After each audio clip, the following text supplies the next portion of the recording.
Selalu berdoa kepada Allah Azza wa Jalla dan jangan berhenti masalah doa ini. Kalau doa ini tentunya ringkas definisinya adalah curhat. Ya, penyampaian kebutuhan kita kepada Allah Subhanahu wa taala, gitu kan? Dan ini ya, kalau mau diterima oleh Allah lakukan 5 hal. 5 poin diterimanya doa. Yang pertama ikhlas kepada Allah Subhanahu wa taala, ikhlas. Enggak ada yang lain. Ikhlas semua ini. Wa ma umiru illa liya'budullaha mukhlishina lahu dinahu hunafa. Al-ayat.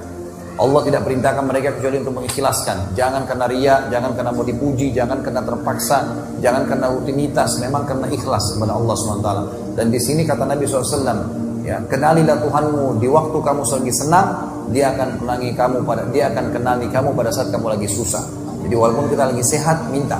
Saya bilang tadi kata kuncinya, lebih besar pahalanya minta dipertahankan nikmat daripada sudah hilang nikmat baru kita minta dikembalikan. Yang pertama ikhlas.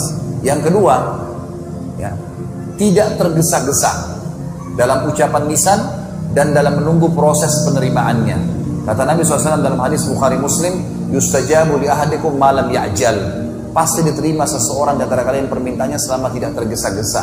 Kata para sahabat, wa kaifa ya'jal ya Rasulullah? Bagaimana cirinya orang yang tergesa-gesa? Beliau mengatakan, qala yaqulu da'autu wa lam yustajabu li fatarakat du'a. Dia mengatakan saya sudah berdoa tapi belum lihat hasilnya, maka dia pun meninggalkan doa.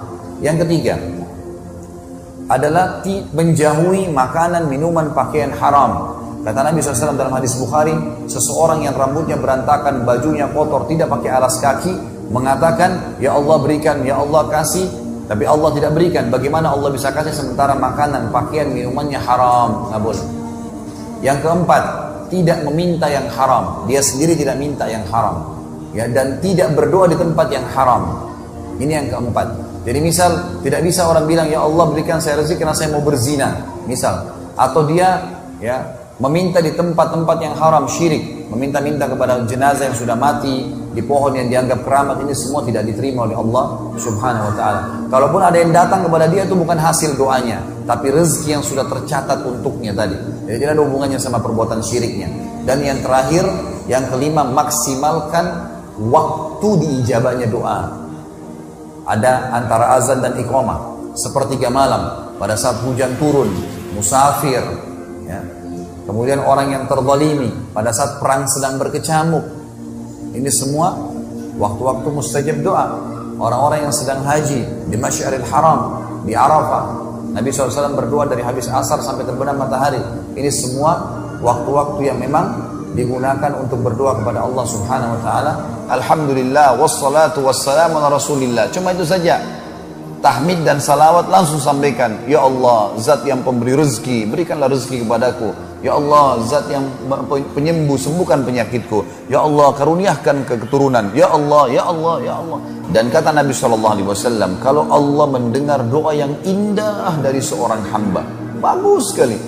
Wahai zat yang telah menciptakan langit dan bumi, zat yang maha kuat, zat yang maha perkasa. Puji Allah teman-teman sekalian.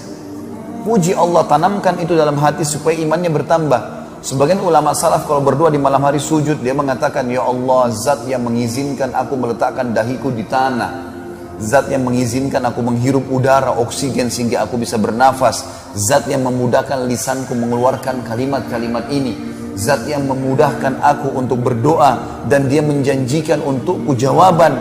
Puji Allah Subhanahu wa taala untuk menambah keimanan dalam hati kita.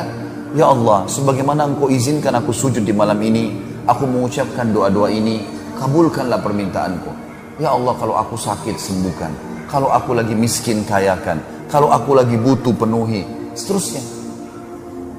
Banyak orang teman-teman sekalian tidak memahami masalah ini. Kata Nabi SAW, kalau Allah mendengar doa indah dari seorang hamba, Allah sengaja menerlambatkan jawabannya. Jadi bukan Allah nggak kasih. Bapak Ibu jangan berhenti berdoa. Allah kasih, tapi Allah terlambatkan. Kenapa? Kata Nabi SAW, agar hamba tersebut tetap dalam doanya. Bayangkan kalau kita lagi sakit, muji Allah, lalu kita mengatakan, ya Allah sembuhin. Sembuhin tiba-tiba. Tiba-tiba sembuh. Masih berdoa kan? Tapi coba kalau Allah tunda 2 hari, 3 hari, seminggu, setahun. Teman-teman ini yang sudah rajin berdoa tapi belum Allah kasih, teman-teman sekalian. Yakinlah sebuah hadis Nabi. Kata Nabi SAW, tidak ada seorang muslim yang berdoa di muka bumi. Hadis sahih riwayat Imam Muslim. kecuali diijabah sama Allah. Hanya saja melalui 3 tahapan. Kalau Bapak lapar nih, terus Bapak berdoa sama Allah, ya Allah hilangin lapar saya. Hilang tiba-tiba? Ada proses. Kita makan, ada yang kasih makanan, mungkin kita masak, minimal ngunyah dulu, telan dulu, baru kemudian hilang laparnya. Capek, letih, ya Allah capek, letih. Baik, Allah hilangkan. Dengan cara tidur dulu, istirahat. Nggak langsung hilang, spontanitas. Jadi ada proses, gitu kan? Nah ijabah dari Allah datang ada prosesnya. Nggak spontanitas begitu, nggak seperti sulap-sulapan gitu. Kemudian yang kedua, kata Nabi SAW, yusraf an husu. Bisa dihilangkan musibah yang tadinya harus kena dia, hilang, nggak jadi kena.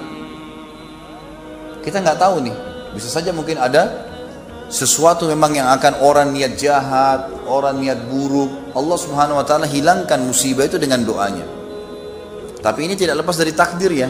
Allah sudah tahu nih, pada waktu itu nanti ada orang yang mau niat jahat sama dia, ada yang mau bakar ininya, ada yang mau curi barangnya, tapi Allah hilangkan karena Allah tahu pada saat itu dia sudah berdoa, misal seperti itu. Dan yang ketiga, Allah simpankan yang akan panen, dan dia akan panen dalam bentuk pahala yang banyak pada hari kiamat. Jadi tidak ada yang hilang.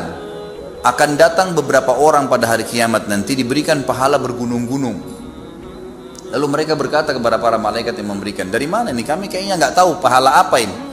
Kata para malaikat, ini pahala doa-doa kalian yang belum kalian lihat ijabahnya di dunia. Maka pada saat itu mereka semuanya berharap kalau semua doa mereka di dunia belum dikasih di dunia, agar mereka panen dalam bentuk pahala. Jadi jangan pernah bosan berdoa, nggak masalah. Nah itu ibadah, terus ada pahalanya. Terus ada pahalanya.